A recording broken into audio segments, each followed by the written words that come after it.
ប្រមុខការទូតកម្ពុជាបានប្រកាន់ជំហរយ៉ាងខ្ជាប់ខ្ជួនក្នុងការដោះស្រាយវិវាទដោយសន្តិវិធីអនុលោមយ៉ាងពេញលេញតាមច្បាប់អន្តរជាតិកាលពីថ្ងៃទី12ខែតុលាឆ្នាំ2025ឯកឧត្តមឧបនាយករដ្ឋមន្ត្រីប្រាក់សុខុនរដ្ឋមន្ត្រីការបរទេសនិងសហប្រតិបត្តិការអន្តរជាតិបានអញ្ជើញចូលរួមក្នុងកិច្ចប្រជុំចតុភាគីរវាងប្រទេសកម្ពុជាថៃម៉ាឡេស៊ីនិងសហរដ្ឋអាមេរិកតាមការអញ្ជើញរបស់ឯកឧត្តមដាតូសេរីអាន់វ៉ាល់ប៊ីនអ៊ីប្រាហ៊ីមនាយករដ្ឋមន្ត្រីនៃប្រទេសម៉ាឡេស៊ីអង្គប្រជុំបានបង្ហាញពីបំណងប្រាថ្នារួមដើម្បីសន្តិវិធីនិងស្ថិរភាពរវាងកម្ពុជានិងថៃក៏ដូចជានៅក្នុងតំបន់ទាំងមូលការនេះបានបញ្ជាក់ជាថ្មីនៅការបដិញ្ញាចិត្តយ៉ាងមុតមមក្នុងការដោះស្រាយចំនួនដោយសន្តិវិធី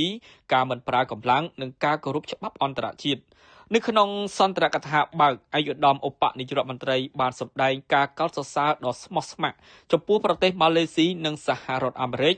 លើកិច្ចខំប្រឹងប្រែងប្រកបដោយនៃស្ថាបនាក្នុងការសម្របសម្រួលកិច្ចប្រជុំចតុភាគីនេះឯកឧត្តមឧបនាយករដ្ឋមន្ត្រីបានគូបញ្ជាក់ពីសារៈសំខាន់នៃការធានាការអនុវត្តឲ្យបានពេញលេញនិងមានប្រសិទ្ធភាពលើលក្ខខណ្ឌបទច្បាញ់និងកិច្ចព្រមព្រៀងទាំងអស់ដែលបានសម្រេចបានក្រោមក្របខ័ណ្ឌនៃគណៈកម្មាធិការព្រំដែនទូទៅ GBC គណៈកម្មាធិការព្រំដែនថ្នាក់យុទ្ធភូមិភាគ RBC និងគណៈកម្មាធិការចម្រុះព្រំដែន JBC ដែលបានសង្កត់ធ្ងន់ថាភាពសុទ្ធចិត្តត្រូវតែបង្ហាញតាមរយៈសកម្មភាពពិតប្រាកដនៅទីកន្លែង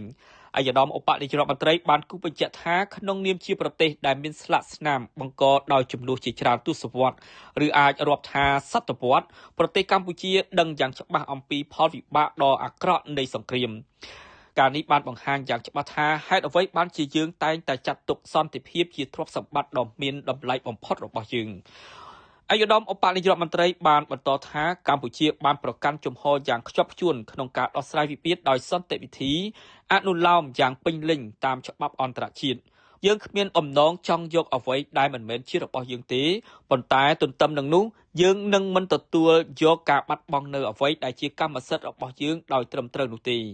អ្វីដែលយើងស្វែងរកគឺដំណោះស្រាយប្រកបដោយយុត្តិធម៌មិនលំអៀងនិងផ្អែកលើច្បាប់ដែលអាចធានាបាននូវសន្តិភាពយូរអង្វែងសម្រាប់ប្រជាជនយើងក្នុងន័យនេះឯកឧត្តមឧបនាយករដ្ឋមន្ត្រីបានលើកឡើងពីការងារអាទិភាពសំខាន់មួយចំនួនដែលភាគីទាំងពីរបានឯកភាពគ្នានាពេលថ្មីៗនេះដើម្បីរួមគ្នាកាត់បន្ថយភាពតានតឹងកសាងទំនុកចិត្តឡើងវិញពង្រឹងកិច្ចសហប្រតិបត្តិការរួមមានការដកទៅវិញនៅអាវុធធុនធ្ងន់ការដោះលែងមនុស្សធម៌ការប្រយុទ្ធប្រឆាំងនឹងឧក្រិដ្ឋកម្មឆ្លងដែនការគ្រប់គ្រងការតាំងទីលំនៅរបស់ជនស៊ីវិលនៅតាមព្រំដែននិងការប្រឆាំងព័ត៌មានមិនពិតជាដើម